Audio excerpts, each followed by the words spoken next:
This is a production of Cornell University.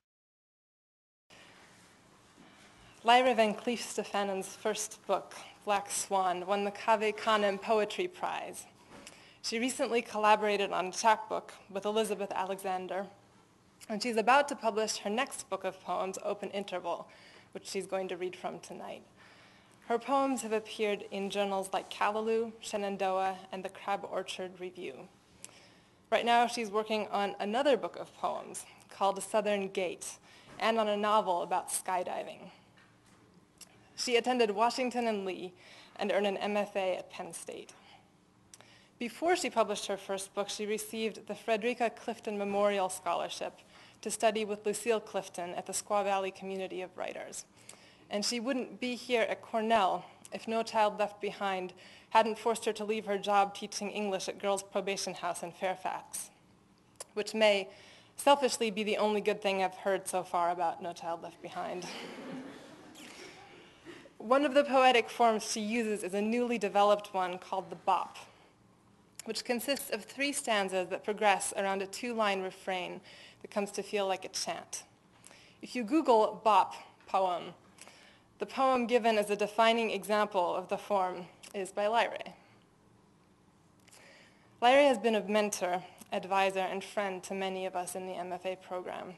And what I admire most about her as a person and as a reader of poetry is her capacity for delight. She not only appreciates but adores poetry with widely disparate aesthetics, and her feeling for poets' underlying projects makes her fierce as a reader and unwilling to tolerate cop-outs. She challenges us to ask our questions boldly, to follow through. She came to visit the creative writing class I taught last fall, and she was exuberant, honest, and completely unafraid of questions. She told stories. Someone asked about a reference in a poem, and she said, "Oh, you know the song?" And suddenly she was singing. She held us spellbound. Her mother had it right when she named her girl after the lyre. You're about to hear a singer read. Please welcome Lyrae Van Clief Stefano.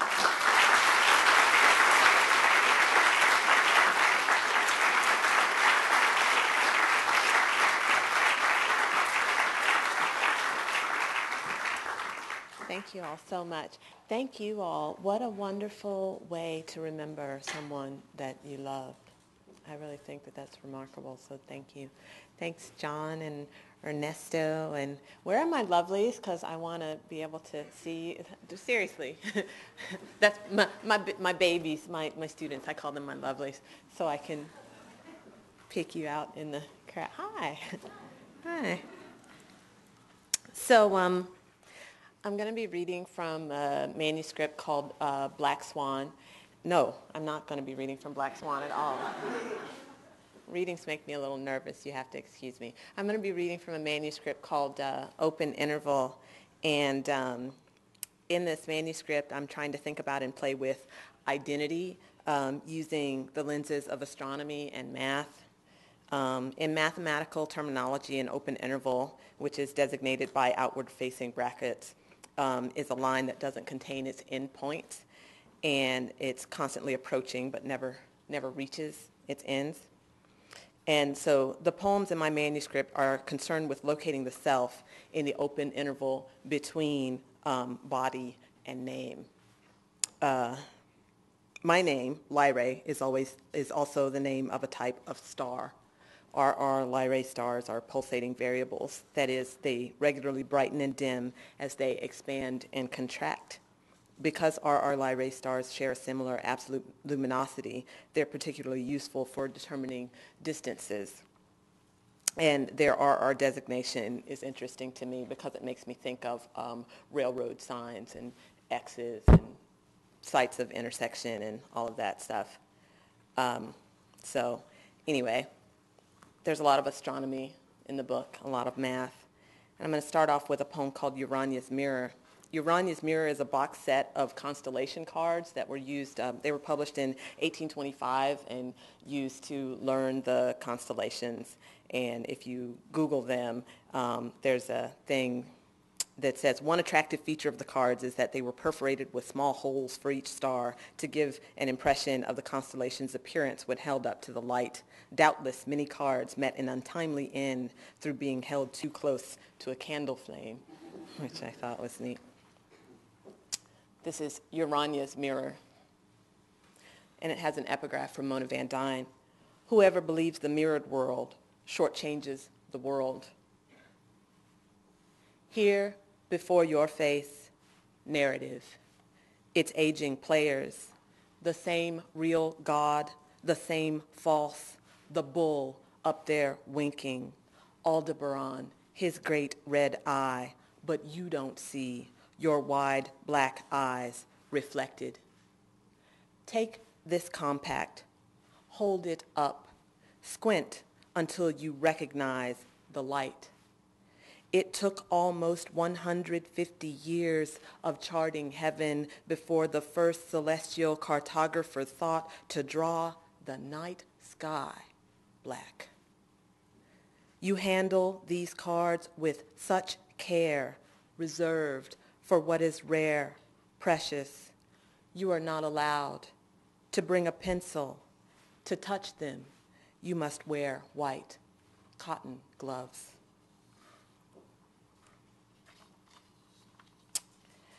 I'm going to read one of those bop poems, and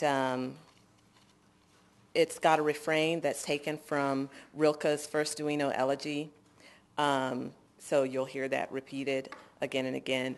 After the Civil War, Harriet Tubman settled in Auburn, New York, which is right up the road from here, and Auburn Correctional Facility, which is a maximum security men's prison, is located there, and I teach there sometimes, and it's really striking to me that I have to drive past Harriet Tubman's house to get to the prison, and really sad.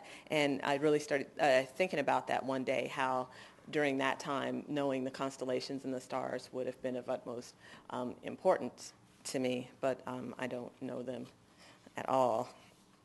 So this is Bop, the North Star, Auburn, New York.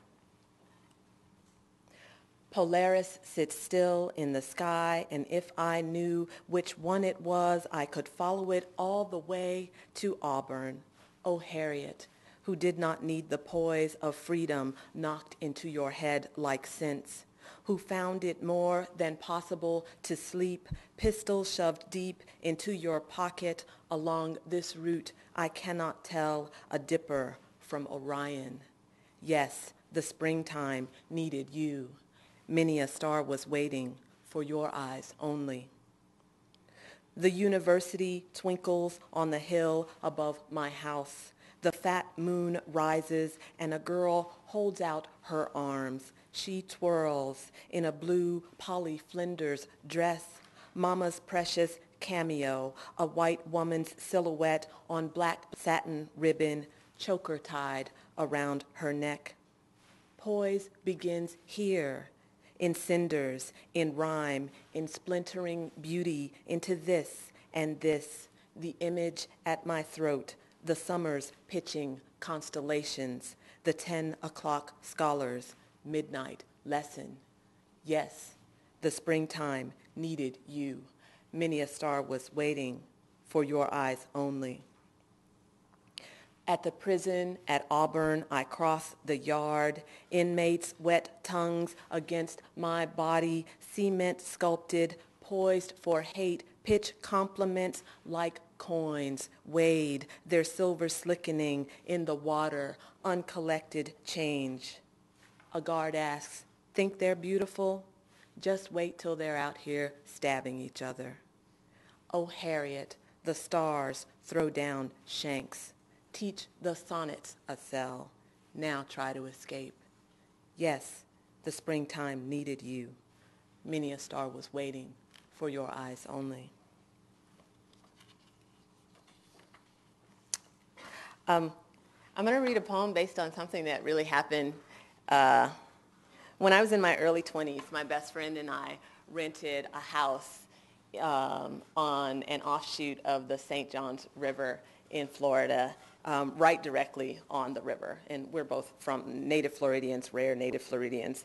And one night after making dinner for my boyfriend and his best friend, my best friend and I took our canoe and went up the river and decided to see what was in the swamp. We're from Florida. We know what's in the swamp. The swamp's in the swamp. And this was after dinner, and so the sun set. And so we were in the swamp, and it's the closest to dying I think I ever have come in my life. It was really, really terrifying. And I recently just returned from Florida because I was doing research for Southern Gate and was down in a town called Cedar Key. Anybody ever been to Cedar Key? Well, it's right outside of the town of Rosewood. Anybody ever hear of Rosewood? It's a town that's not in existence anymore. In 1923, a white woman accused a black man of assaulting her, and the lynch mob gathered and came, and they killed a bunch of people, and they burned the town down. And so there is no town there now anymore, Rosewood. And the whole time that I was down there, the frost lines, whose woods these are, I think I know, kept running through my head, because I'm one of those people who just likes to go off in the woods and all of that. But back to my best friend and I. When my best friend and I were living in this house on the river, my mother would never come to see us, and she just was like, "You all are crazy for living back here in these woods, and this is nuts." And then the one day that she came to see us was the day after this had happened, and then it just convinced her that we were completely insane, and she just gave up on us. But here's a poem, Lost. The river, unrolled bolt of silk, gives evening the smell of fish, wet leaves, loosening matter. We glide through its blue plum tint towards night, the leftover tang of red wine in our mouths. Upstream, an idea waits for us. If we were lost, how much more would we love each other?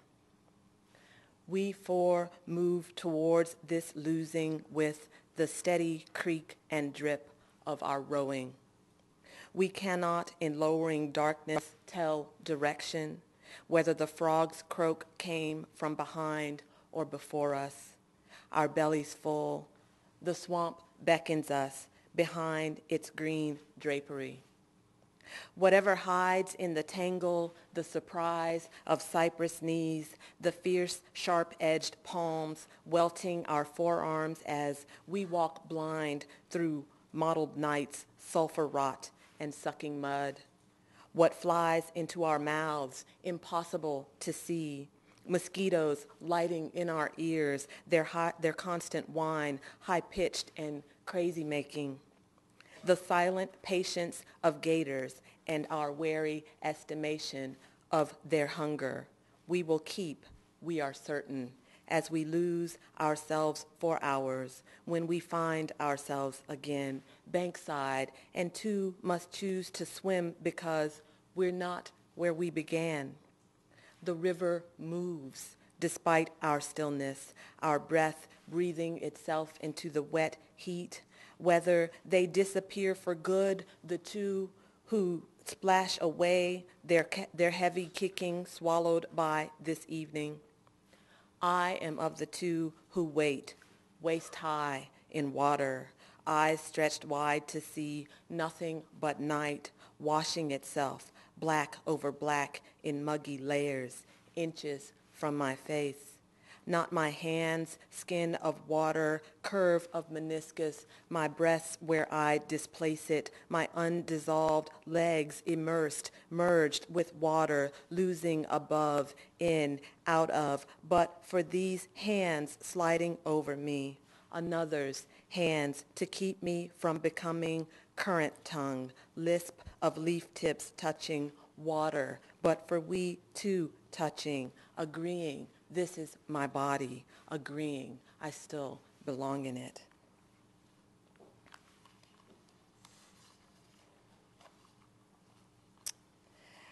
All right.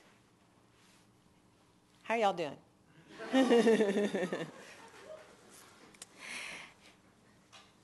Andromeda, I guess I should say in this poem, this is one of those poems based on the Uranus Mirror cards, and it has a listing of types of opal in it. Harlequin, contraluz, gossamer veil, flash of fire, and pinfire are all types of opal. And this little bit from the OED, a belief formerly associated with the opal was that when carried on the person wrapped in bay leaf, it conferred invisibility. The OED, my lovelies. Andromeda. It's got an epigraph from Robert Haas. Because desires do not split themselves up, there is one desire touching the many things, and it is continuous. Andromeda. Someone needs her skin to be white. We'll make the lie beautiful with words so it will take and last milk or pearl, a favorite porcelain. The lie must not move, lest color bleed in, taint the clean scent of honey, tinge the white bud. Choose the opaque stone, the milky quartz over smoky coontail. If the sun-bleached crag she is chained to makes her skin appear darker, then call her dusky, a half lie, a little white lie. Still to keep safe, wrapped in bay leaf and opal pressed to her left palm. See her, a sliver in the polarized light, a secret the beach sand keeps, mineral, earthbound. Gemstone hides her, harlequin, contraluz, gossamer veil, or flash of fire, color, a sea serpent's breath, her bound wrists against a salt-licked cliff. Or pinfire, unconnected dots of star. In the sky, the thought of a man makes a name for herself, a galaxy when she opens her hand, for the boy knows otherwise, knows from flesh, clit from clavicle, the press of threat and a mirror's safety. Think of a man and a man will come. If he's known enough of stone, her skin won't petrify him. If he cannot keep his own skin from the truth, then sing the body rock he rocks, the body for marriage, the moorworts, urn-shaped flowers, the round black bodies of notes, their slender black stems, this body, this body, this body, this body.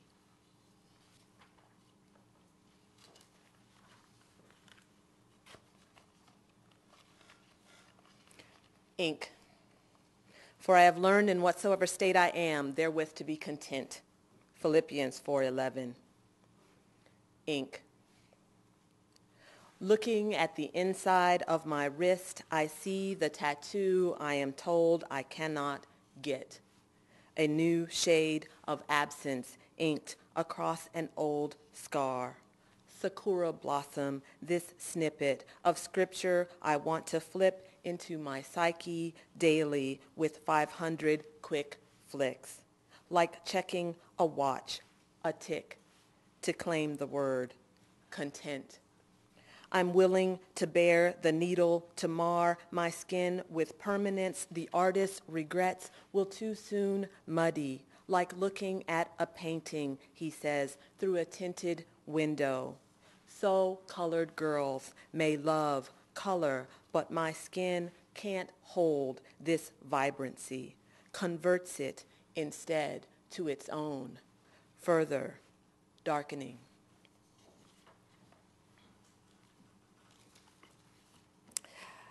I took a trip to Montreal to see the Body Worlds exhibit. Do you all know about Body Worlds? This is the creepiest thing ever. And it's so funny because when I found out that thing was going to be in Montreal, it's an anatomical exhibit where they shoot the bodies with their skin off, full of plastic, so that you can see like how the body works. And I found out it was in Montreal, and I thought, oh no. And I was telling this story to some of my colleagues, and I was like, I have to go and look at that because of the book that I'm writing. Because the stupid poet voice in your head is like, you go look at that. And I was sitting next to Ken when I said that, and Ken was like, I don't have that voice. Which I thought was so cool. I had been telling a story about how one time I was on the bus and the roadkill truck was in front of us. And I was sitting just there, and so there was the roadkill truck, and it's just piled with these dead deer. And I was like, oh my God, horrified. And then that stupid poet voice is like, no, you look at that. And so, so Ken's just like, yeah, no. So I've got two Body Worlds poems. Body Worlds 2, Encase, and Body Worlds 2, X-Lady. And I should tell you that the X-Lady, because I'll just read them back to back, the X-Lady, when you go into the exhibit, the way that they had it in Montreal, it was whole bodies at least. And then X-Lady was the first of the bodies that was exploded in this way, where it's like they had started at the sciatic, whatever you call this, and split the top half of the body out in layers, and then there were just eyes on the tongue. The skull was split and all of this. And these are real people, too. I mean, dead people, but, people. So, Body Worlds 2, Encase. I am preparing myself, preparing to lose, race, I don't know what. I will do without it. This is the most unromantic way.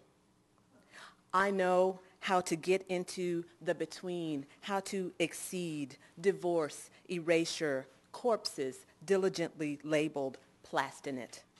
Someone skinned in-laws, an exhibition sold out in advance. I haven't even seen it, and I'm freaked. I keep reeling Kennedy's skull flap, too pink, shot back, the reflexed hands to the throat. I'm sitting in my element at the edge of Cayuga Lake. It's spring. Why peel it? Back away. Look here at my beautiful foot. My windshield's clean. I rest my leg against the heating vents, my long brown foot foregrounded on the dash before the sky's excellent blue clear April. My silver painted pedicure. Why move beyond these slender bark brown silver tipped toes? What's under my skin? Is ugly meat, sinew? Who is asking why ruin the view out the window? Willows, branches, yellow going green, push left of their shadow-blacked trunks by wind, loose and graceful like the arms of ballerinas.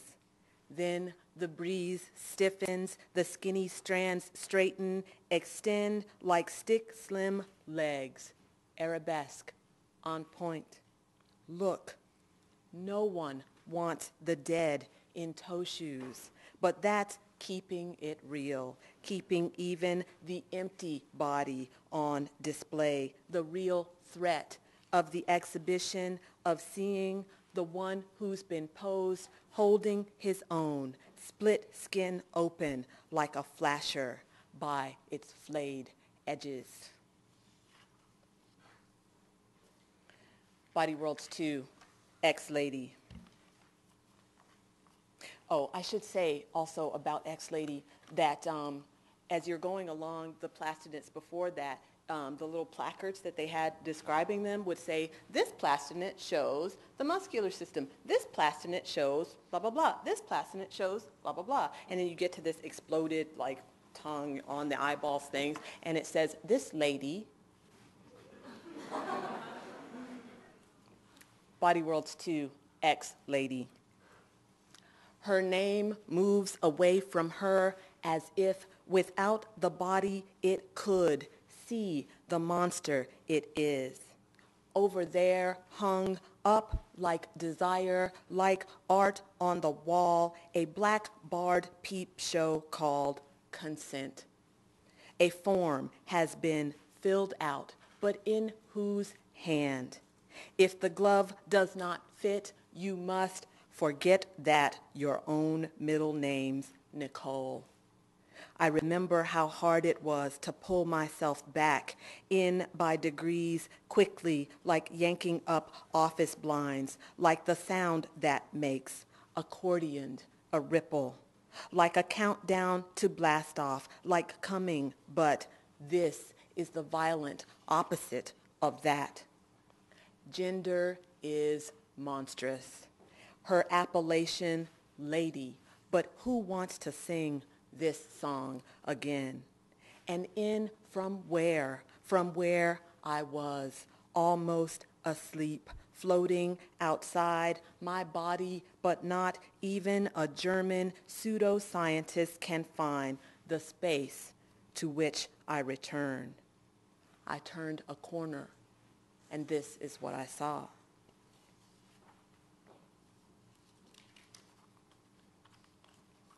I think I'll just read a couple more. Garden. I too have turned to the yard, turning the yard into frustration of flowers. I have felt for a knot in the soil, coaxing, pulling at bindweed roots, pulling gently so they give. Half inch by half inch, the vines wound, silently violent, round the necks of black-eyed Susans. Name each flower and the yard loses ground, becomes Brunera, bleeding heart, bearded iris, peony, purple cone flower, lupin, lily. I enter the garden. I enter hackles raised, one finger, then two, three, sliding into the earth. It falls away from itself like cake crumbs. If I lower my mouth to it, I can catch the grains of dirt on my lips, sweep them away with my tongue. A man who wanted to tie me to a tree once licked raw sugar from my open hand. A policeman, he wanted me to behave like an animal. From yard to garden, misprision, a prisoning measure of space. I hold up my hand and drizzle strikes at every target but my palm. I cannot be touched by anything above me.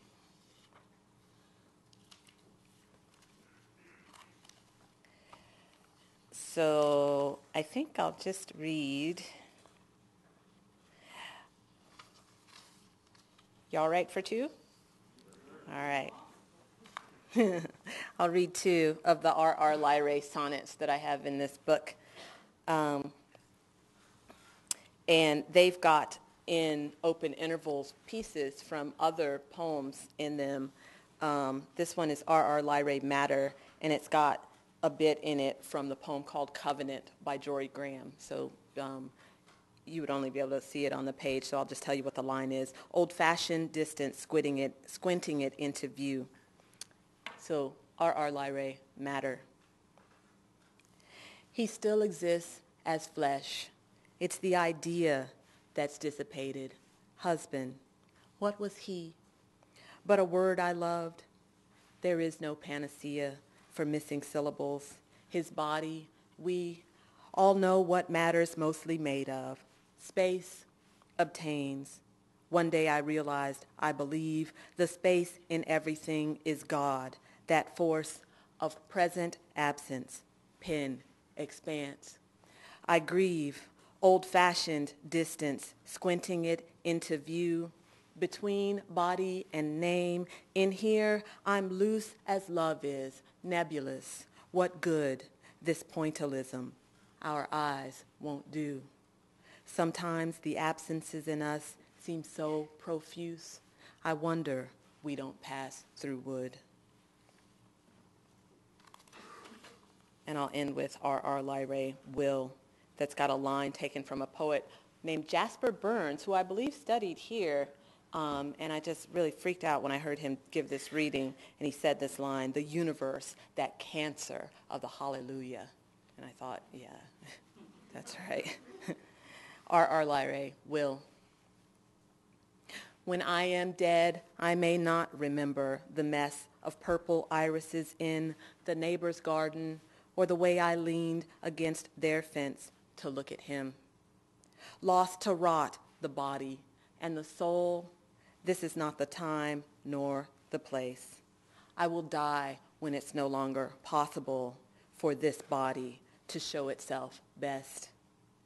It makes me sad, the things I wanted, love's gorgeous force, a tight fat cloud of blue hydrangea, someone coaxed the soil to color, the universe, cancer of the hallelujah. My name in his mouth, an arrogance of vapor, a star diminished, sucked down into paper. Thank you.